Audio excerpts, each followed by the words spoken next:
Hello guys, welcome back to my channel. I'm here again with the lovely sister friend Ama. If you haven't yet subscribed, kindly subscribe so that I don't miss out on any notification anytime I post a new video. So last week we talked about symptoms of bipolar disorder and we told some interesting stories. Okay, you did the storytelling and I've brought her here today, but today you are going to hear all the stories from me and we are going to talk about the depressive symptoms of bipolar disorder.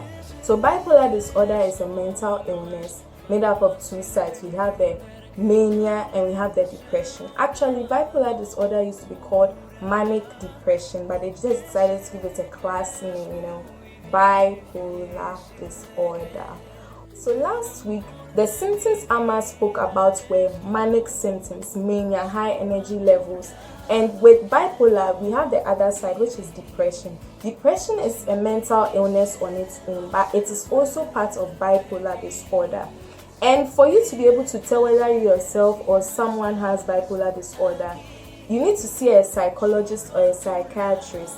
They will need to determine whether we really have bipolar disorder. I can't see Amma today and say that because she's very sad, she doesn't want to eat, or she's very hyper, I've seen her today and I'm saying she's bipolar. No, they will need to observe and it will need to be measured for some weeks and months, like that time frame, be able to determine whether the person is really bipolar. So you don't have to just see someone within the first 24 hours you think they are bipolar. No, it needs to be measured within a particular period of time. So stay tuned. Today, guess what? I'm the one going to be telling the stories. And why did I bring you here? What are you here for? I will be asking the questions. Okay, she's going to do all the questioning. Thank you. So let's go. First symptom. Symptoms of bipolar disorder. Depression. If you haven't checked out the first video, I'm going to put the card up there so that you can check it out. Okay. So, Pardon?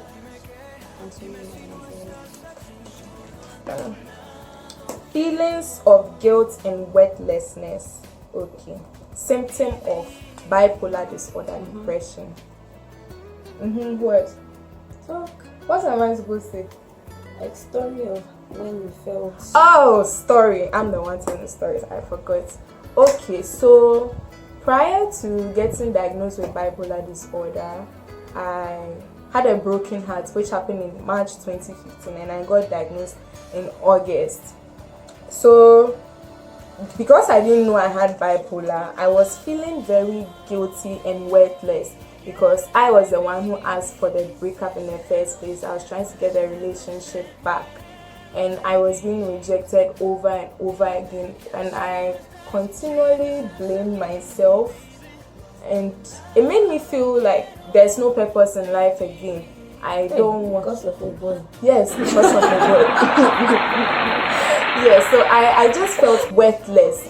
Depression makes you feel like that you don't feel there's anything you will need in this life again, or you don't have a purpose in this life. You are just one useless person. And even having the condition made me believe that I was the reason why I had the condition. Everything is my fault. I just didn't feel happy. I was just bound with a lot of guilt. It was really, really terrible. So if you have a family member or friend or yourself, you are feeling very worthless and guilty all the time, like all the time, you need to go and see a doctor to get it checked. It could be a symptom of bipolar disorder. Thank you. Okay. Next. Maybe I should read the question. Oh, okay. Okay. Yeah, you should read it. Feelings of sad. Oh, sorry. Feeling sad for long periods of time. Feeling sad for long. Oh no. Feeling sad for long periods of time. Actually, this video is going to be unedited so that you see how we really are. Okay, so feeling sad for long periods of time. It used to happen to me a lot. For no apparent reason, I'm just sad. I'm sad about my life. I feel like my life is over, and I could be in this state for weeks. It's not just today that I'm feeling sad. For very, very long, and it's just a symptom that you are not fine. Because yes, we all get sad. Every human being is supposed to get sad, but we have like a grieving period of time, mourning period of time. But when it extends, that's where the abnormality comes in, and you realize that something is just off. Those times I could feel sad about the whole relationship getting broken, and it will just make me feel so bad. I will not want to do anything. I don't want to go to class. I'm just tired of this life. Even when the like morning comes, as soon as I see the sunlight, I'm just so sad. I wish that day, like, day never came. It will be night through. I just don't want to have to do anything that day.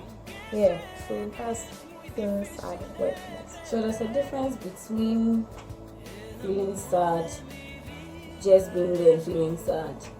At what point do you see that this is going like too far? You see that it's going too far when it's prolonging. It's not just 1 week. It's taking like months, like 3 months. You are just feeling sad all the time, just like that. There may be reasons, alright, but the how long it is taking, that's when you realize that there is something wrong. Okay.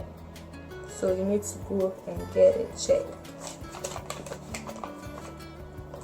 Having little or too much sleep. Having little or too much. There's something like too much sleep. Yes, there is. There's too much sleep. Well, when I used to feel depressed, like I said, I hated it when morning comes, a new day comes. So I would stay in my bed for a very long time. I don't want to. It felt like the process of even getting out of bed was work, extreme work for me. I just didn't want to do it. So I prefer to be in bed. Sometimes I may not be sleeping. I'm just stuck in the bed. And there may be times that I prefer dreaming, like sleeping and having dreams upon dreams, than being awake. I actually told my friend that I preferred living in the dream world than being in the physical world. I just don't want to be among human beings anymore. I want to be in that sleep dreamland that I'm in. I don't want to interact with anybody, because over there I felt I was happier. So that made to other people around, like my family, they realized that I say sleeping too much for no reason. Then we have the little sleep. Little sleep is insomnia, where the person isn't sleeping at all. The person can't sleep, and insomnia is very, very horrible. You can't even yawn. You want to yawn, you can't yawn. It's so difficult. You even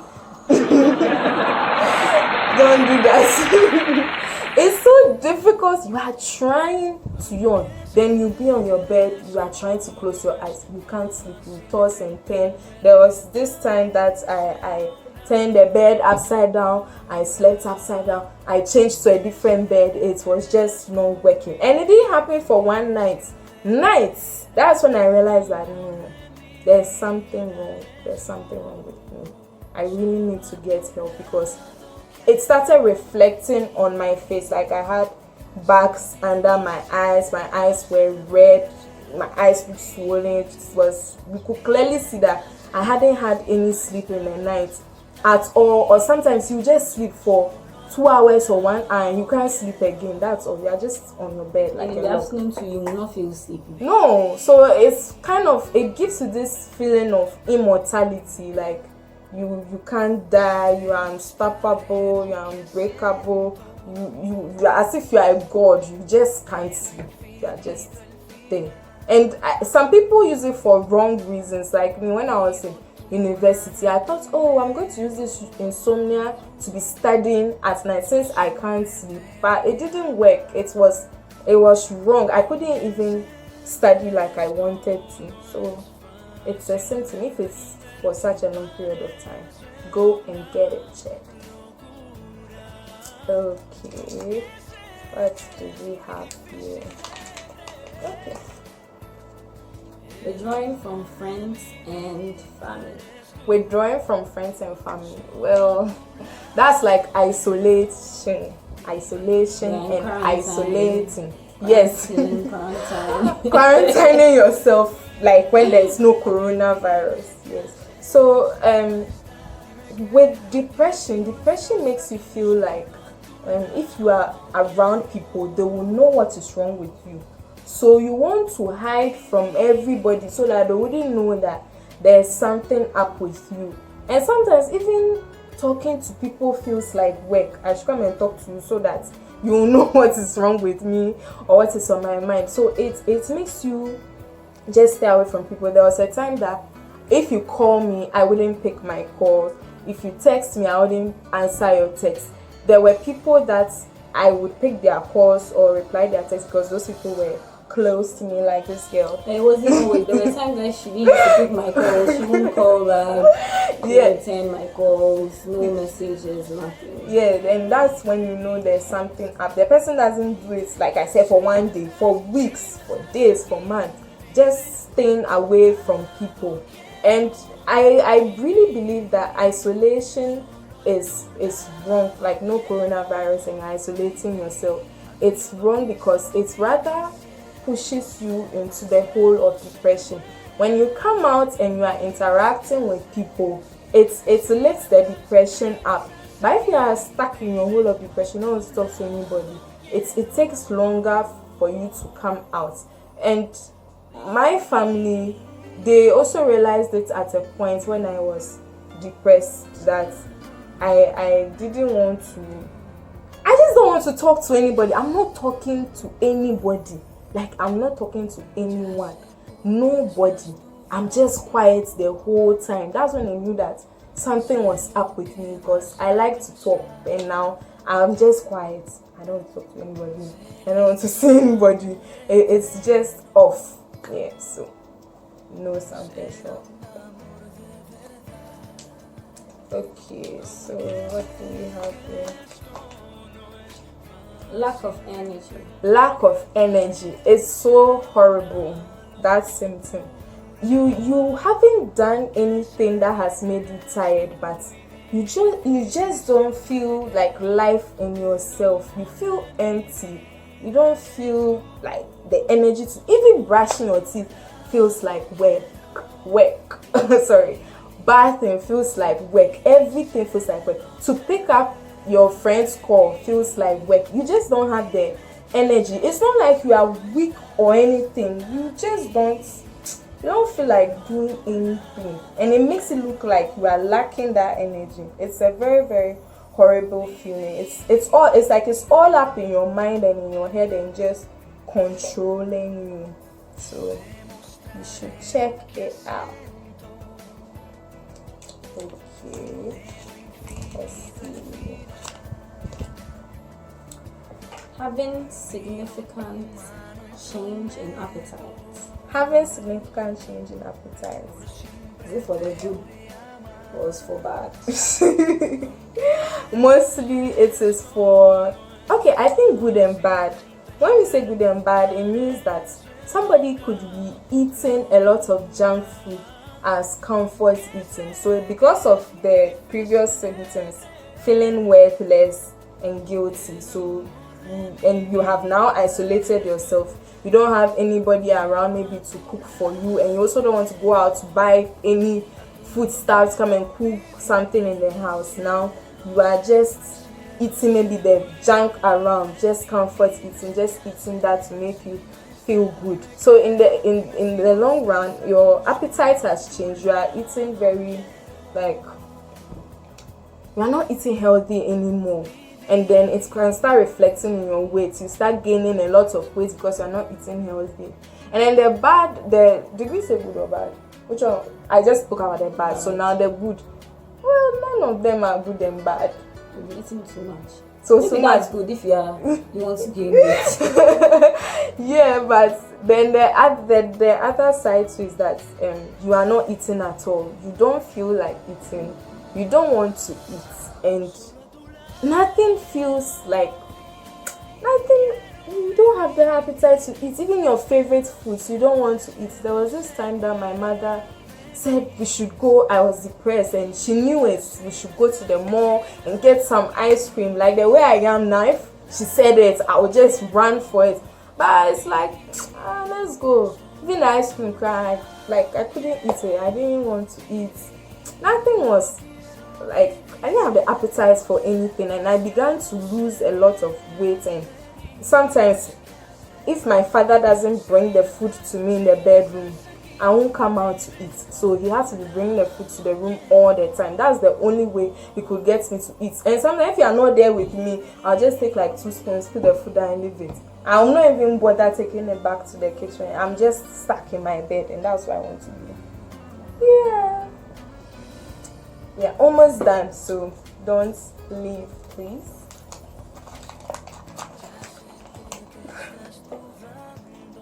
Losing interest in activities that you once enjoyed. Okay. Enjoying. Which activity? Which activity do I enjoy? It has happened to me before. Like maybe what you enjoy going out. It is true. I enjoy going out. They all complain in the house that I like going out too much. Yes, I like to have a good time going out. I will not do it again because of like how I'm feeling, so depressed. I don't want to go out. I don't want to hang out. Even if they tell me to come somewhere, like I remember I had this interview. I almost called and said I wasn't going to show up because I was feeling depressed. And when I got there, they could also see that the people interviewing me, that I didn't look like myself. So when I came for the second interview, they thought, wow, I'm the same person, you've transformed. Depression can just make you not want to do the normal thing. Maybe you love to watch movies. Now you are just always sleeping, always in your dreamland. You don't want to come out and interact with the real people. You don't even want to watch your movies. You don't want to cook. You don't want to change. If you enter a depressed person's room, everything is disorganized. There's clutter everywhere. The person hasn't laid their bed. The person hasn't done anything. So if you start noticing these things about yourself, like you just decide, okay, I want to start feeling this. So I'll lay in my bed. I'll do my laundry. It's difficult, but that's the way to fight depression. You counter it with the things which are positive and good. Last one. Yeah, the last one. Okay, so having problems with memory and concentration. Okay, having problems with memory and concentration. That's very true. When you are depressed, when you are reading anything, it doesn't make sense. It's very difficult to understand. You keep reading and reading over again, because the reason why I find it difficult to concentrate is because your mind is already wondering about other things and wondering about how you can start feeling better. So it's very difficult to now focus on a particular task. So if you are working, it's like you become an abnormal worker. They give you something to read and it's taking you a billion years to read. And then memory, you also begin to forget like simple things. Maybe I tell Amma that when it's 2 o'clock, come and wake me up so that we go for jogging. Then she comes. What do you say? It's 2 o'clock. Let's go for jogging. I'm like, did you say 2 o'clock? I didn't think I said 2 o'clock. Your memory gets, like, there's so much going on in your mind that your memory gets jumbled in a way. And if you're a student, at the time I was a student, I was really, really struggling to focus or get, and it's reflected in my grades. They were horrible. I even failed 3 courses. Not because I'm down, but because I refuse to take my medication and it's really affecting me. So these are the depressive symptoms of bipolar disorder. So if you have any of these symptoms, you should go to the hospital. Don't be ashamed. And strength is when you seek for help. Weakness is when you don't. So please seek for help. Or if you have a friend, family member, encourage the person to go to the hospital. I'm here today because I decided to seek for help. Anything you want to say? No, just I said we went upstairs. talking. If you have any friend with any of these symptoms, please encourage them to go to the hospital. There's nothing wrong with going to the psychiatric hospital or asking to see a psychologist. Just everybody needs help, so get them help actually.